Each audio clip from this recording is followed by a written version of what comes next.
Voici la correction du formulaire sur la fable Le loup et le chien de Jean de La Fontaine.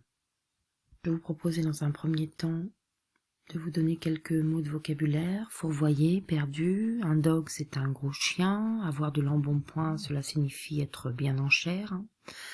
Une lipée c'est un repas et les reliefs ici désignent les restes d'un repas. Vous aviez ensuite la fable, le chien et le loup, dans sa version texte et aussi dans la version enregistrée, dans la version audio. La première question portait sur les stratégies du chien pour convaincre le loup de vivre comme lui. Je vous donnais des indications. Pense à ce qu'il dit sur la nourriture, sur le travail à faire par exemple. Alors pour répondre à cette première question, il faut bien entendu avoir lu la fable ou l'avoir écoutée 1 à 2 fois. Il y avait une question que nous ne traiterons pas sur justement ce que vous aviez compris à l'issue de ces premières lectures. Pour la question qui nous préoccupe donc de savoir quelle stratégie le chien utilise pour convaincre le loup de faire comme lui, eh bien déjà il faut regarder, être attentif au passage dans lequel le chien prend la parole. Ce passage du discours du chien, il est indiqué par des guillemets à l'ouverture et par des guillemets à la fermeture de ce discours. « Il ne tiendra qu'à vous, beau sire, d'être aussi gras que moi, » lui repartit le chien. « Quittez les bois, vous ferez bien, vos pareils y sont misérables, cancres, airs et pauvres diables, dont la condition est de mourir de faim.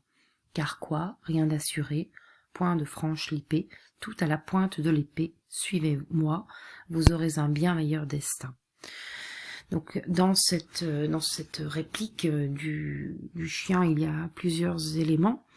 Donc il y a déjà une extrême politesse lorsque le chien s'adresse au loup, puisqu'il l'appelle beau sire, il le voit, il lui fait miroiter une santé exceptionnelle. Vous savez que le fait à l'époque de La Fontaine, être gros, être gras est un bon signe de santé, de richesse.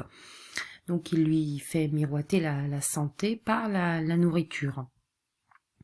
Au contraire, eh bien, finalement l'adjectif gras ici s'oppose à misérable et à l'énumération de personnages qui sont extrêmement pauvres, des cancres, des airs, des pauvres diables, dont la condition est de mourir de faim. Donc on a vraiment ce thème de la nourriture qui doit jouer comme un argument extrêmement convaincant pour le loup. Il lui dit, autre argument, que finalement le lendemain du loup n'est absolument pas assuré, tandis que celui du chien, l'est.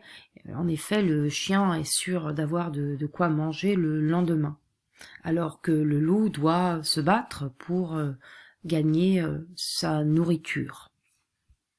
Il lui promet donc un bien meilleur destin, pour citer La Fontaine, et l'enjoint de le suivre. Alors au niveau de la méthodologie, je rappelle les règles fondamentales pour répondre à une question. Eh bien, c'est dans un premier temps de bien lire la question et d'en repérer les mots-clés, les verbes de consigne ou le verbe de consigne, ainsi que les termes importants. Et au moment de répondre, eh bien, il peut y avoir déjà un préalable au brouillon qui consiste à chercher les idées, texte à l'appui, puis une rédaction des réponses. Cela signifie des phrases courtes, avec cette règle qui nous tient, une phrase, une information. Cela signifie une majuscule et un point à la fin de chaque phrase, et cela signifie, des arguments, donc des propositions au regard de la question, qui sont étayés par des exemples tirés du texte. Lorsque l'on cite un ou plusieurs mots du texte, on pense bien aussi à le placer entre guillemets. La question suivante, le chien parvient-il à convaincre le loup finalement? Pourquoi? Vous pouviez ici donc voir qu'il y avait plusieurs cases à cocher. Donc, bien évidemment, la première réponse était pertinente. Non, il ne parvient pas à convaincre le loup de vivre comme lui. La suivante ne l'était pas, il ne fallait pas la cocher. Le loup n'aura quasiment plus rien à faire, il sera nourri tous les jours. Pour vérifier la pertinence de cette proposition, il convient de regarder, de retourner lire le texte, notamment ce passage dans lequel le loup demande au chien « Que me faudra-t-il faire ?» et que le chien lui répond « Presque rien, donner la chasse aux gens, portant bâtons et mendiants, flatter ceux du logis à son maître complaire. » Autrement dit, il lui suffira de garder la maison et de faire plaisir au maître du logis. Par conséquent, la troisième proposition était elle aussi à cocher. Le loup remarque des traces sur le cou du chien, c'est exact. C'est à ce moment-là qu'il comprend que le chien est attaché. Là encore, nous allons faire un détour par le texte pour vérifier la pertinence de cette proposition. Relis le passage. Chemin faisant, il vit le col du chien pelé, donc il désignant le loup. « Qu'est-ce là ?» lui dit-il. « Rien. »« Quoi rien ?»« Peu de choses. Mais encore, le collier dont je suis attaché, de ce que vous voyez, est peut-être la cause. » « Attaché, dit le loup. Vous ne courez donc pas où vous voulez ? Pas toujours, mais qu'importe. Il importe si bien que de tous vos repas, je ne veux en aucune sorte, et ne voudrais pas même à ce prix un trésor. Le passage que je viens de vous relire, on comprend clairement que c'est à partir du moment où le loup découvre les marques sur le cou du chien qu'il refuse toute proposition du chien, qu'il comprend que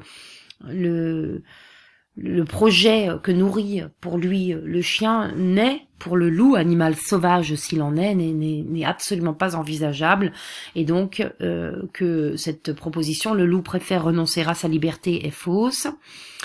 Enfin, le loup ne supporte pas l'idée de renoncer à sa liberté, et oui, bien sûr, cette exact, j'en veux pour preuve ce passage du texte. Il importe si bien que de tous vos repas, je ne veux en aucune sorte, et ne voudrais pas même à ce prix un trésor. La liberté n'a pas de prix pour le loup.